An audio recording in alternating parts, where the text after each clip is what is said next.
किसान भाइयों नमस्कार। आप देख रहे हैं फसल क्रांति। आज के खास शो में आपका बहुत बहुत स्वागत है। हमारे साथ आज खास मेहमान अभिषेक वाडेकर जी मौजूद हैं। बजट का जो सीजन है वो आने वाला है। 1 तारीख को बजट पेश होने वाला है। जितने भी हमारे किसान भाई हैं, इंडस्ट्री हैं, हर किसी को कहीं ना कहीं एक आशा रहती है, एक उम्मीद रहती है कि बजट में इस साल कुछ ना कुछ कृषि क्षेत्र के लिए खास होगा। इसी पर चर्चा करने के लिए हमारे साथ ट्रेडलिंक इंडिया के फाउंडर अभिषेक वाडेकर जी मौजूद हैं, जो अपने आप में लगभग 20 वर्ष का अनुभव कृषि क्षेत्र में रखते हैं, खासकर फर्टिलाइजर इंडस्ट्री में। उनसे हम बात करेंगे। सर, सबसे पहले मेरा आपसे अनुरोध है, जो हमारे दर्शक हैं, आपको देख रहे हैं, उनको अपने बारे में बताएं। जी। किसान भाइयों नमस्कार। मेरा नाम अभिषेक वाडेकर है और मैं लगभग 20 साल से फर्टिलाइजर इंडस्ट्री में जुड़ा हूँ। ग्रेजुएशन एग्रोकेमिकल्स एंड फर्टिलाइजर करते हुए एमबीए कर कर मैंने Chambal fertilisers and chemical limited कर कर कंपनी से अपने करियर की शुरुआत करी। 14 साल काम करने के बाद में मैंने अपनी company Tradelink international private limited, ये पिछले 6 साल से हम कार्यरत है। और उसमें हम फर्टिलाइजर, फिनिश फर्टिलाइजर और रॉ मटेरियल लाकर इंडियन मार्केट में बेचते हैं। लगभग 10 लाख टन मटेरियल हम लोग लाकर इस मार्केट में उन सारे फर्टिलाइजर कंपनियों को देते हैं जिससे वो फिनिश फर्टिलाइजर बना पाए। अब रही बात की, यस, सभी किसान भाइयों के साथ में इंडस्ट्री के सारे लोग इस बजट का, पॉजिटिव बजट का अ, उम्मीद लगाए हुए हैं। किसानों के लिए ही ये बजट होगा जिसमें बहुत सारी चीजों को लेकर सोच विचार चल ही रहा है। मुझे लगता है कि तीन चीजें हैं जहां पर जिन तीन चीजों पे ज्यादा फोकस होगा कि हम किस तरह से किसान भाइयों की इनपुट कॉस्ट हम कम कर पाए। खाद कैसे सब्सिडाइज कर कर बेटर प्राइस में हम लोग किसान भाइयों को दे पाए, खाद, बीज और बिजली। अ, हम कितनी अच्छी तरह से हम लोग कम प्राइस में ये दे पाए जिससे लागत हमारी कम हो।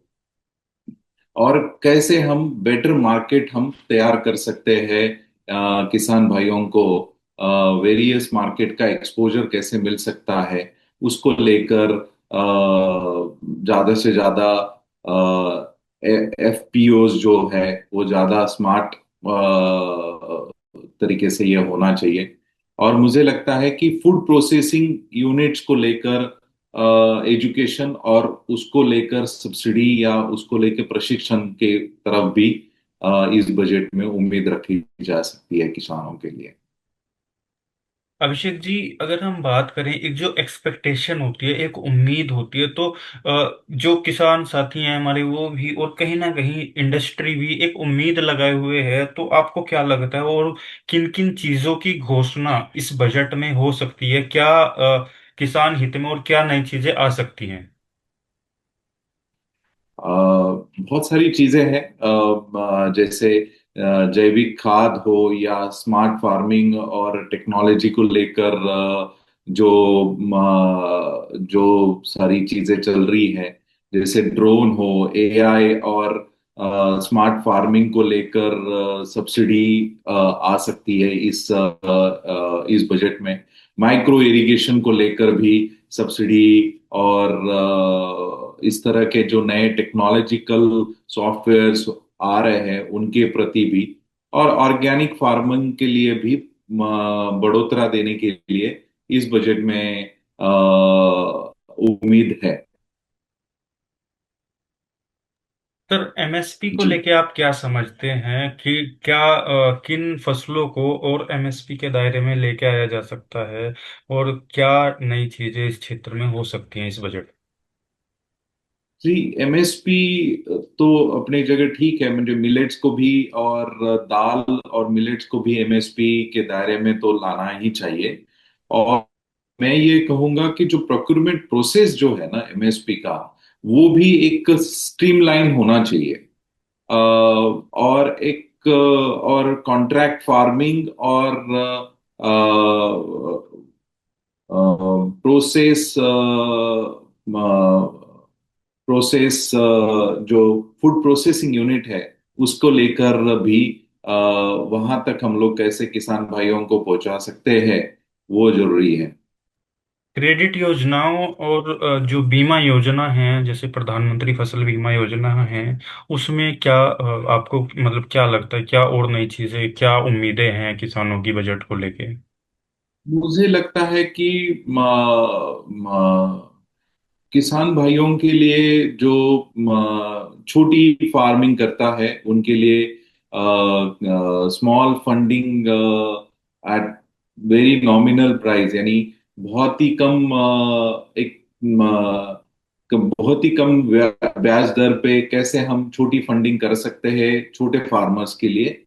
और जो महिलाएं और युवा फार्मर्स जो नए आ रहे हैं आज एग्रीकल्चर करने के लिए, उन लोगों को किस तरह से हम लोग क्या लाभ और क्या स्कीम ला सकते हैं जिनके अंतर्गत उनको हम फंडिंग और ये कर पाएंगे। सर, बहुत अहम लेकिन ज़रूरी, आपको फर्टिलाइज़र इंडस्ट्री का एक अच्छा एक्सपीरियंस रहा है। और कहीं ना कहीं अभी जो हम देखते हैं भारत की जो एक डिपेंडेंसी है दूसरी कंट्रीज़ के ऊपर रॉ मटेरियल को लेके, तो उसमें क्या इंडस्ट्री को एक्सपेक्टेशंस हैं, खासकर फर्टिलाइज़र इंडस्ट्री है हमारी, तो क्या उसकी उम्मीदें हैं इस बजट में?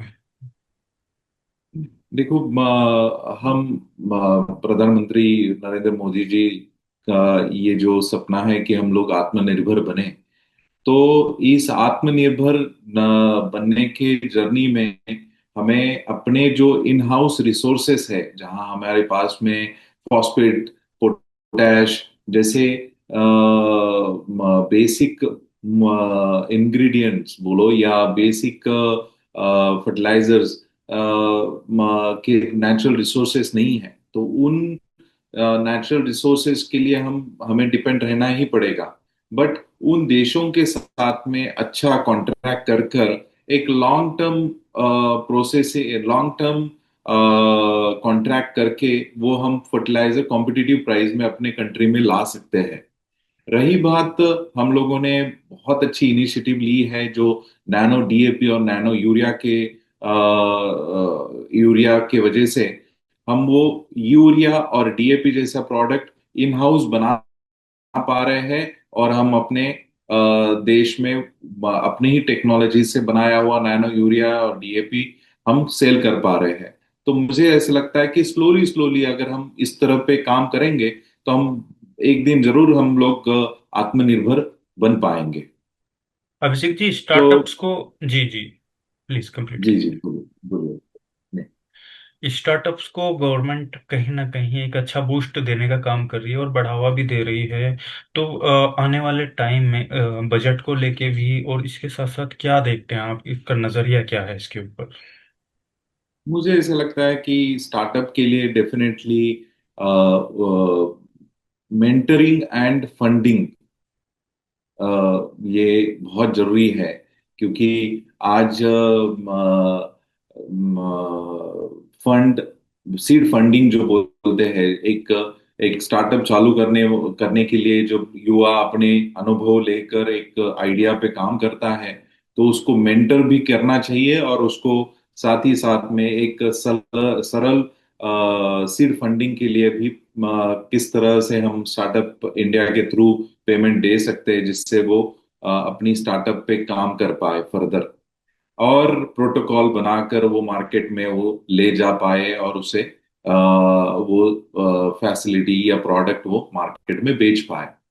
रही बात पहले 5 इयर्स के लिए उसको टैक्स में बेनिफिट देना, उसके प्रोडक्ट को दूसरे मार्केट में प्रमोट करने के लिए उनको एक्सपोजर देना, आए हुए विदेशी इन्वेस्टर्स को उन तक मिलाना, उनको उनकी मीटिंग ऑर्गेनाइज करके देना, ये सारी जो चीजें हैं इससे डेफिनेटली आने वाले स्टार्टअप के लिए ये एक एडवांटेज होगा कि वो एग्री स्टार्टअप्स में आएंगे, और आने वाले दिन सभी की सभी का prime important area is agriculture.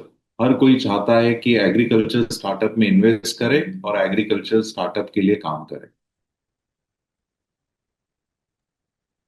बहुत बहुत शुक्रिया अभिषेक जी। चलते चलते मेरा आपसे अनुरोध रहेगा, जो ये बजट आने वाला है उसको लेके जो आप क्या आपका क्या कमेंट है, क्या आप कहना चाहेंगे?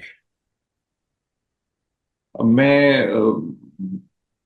मैं अपनी तरफ से गुड विशेष ही दे पाऊंगा और कहूंगा कि ये आने वाले बजट में इन फार्मर्स के लिए और ये इंडस्ट्री के लिए एक मिलता जुलता बेहतरीन बजट हो, जहां पर विन विन सिचुएशन हम क्रिएट कर पाए। एंड यूजर जो फार्मर है वो भी, अन्नदाता वो भी खुश रहे, और जो इंडस्ट्री लगाकर बैठा हुआ जो इंडस्ट्रियलिस्ट है वो भी अपनी इंडस्ट्री को सही तरीके से चला पाए। तो मेरी बहुत बहुत शुभकामनाएं हैं, और मैं चाहूंगा कि आने वाला बजट हमारा बेहतर हो दोनों ही सभी लोगों के लिए। तो किसान साथियों, ये थे हमारे साथ खास मेहमान अभिषेक वाडेकर जी, जिन्होंने बजट के ऊपर चर्चा की और बताया कि इंडस्ट्री को क्या क्या उम्मीदें हैं, साथ ही साथ किसानों की जो अपेक्षाएं हैं बजट को लेके, उसके बारे में भी हमने चर्चा की। इसी तरीके की और भी जानकारी हम आप तक पहुंचाते रहेंगे। सर, आपका बहुत बहुत धन्यवाद हमारे साथ जुड़ने के लिए। थैंक शुक्रिया। यू।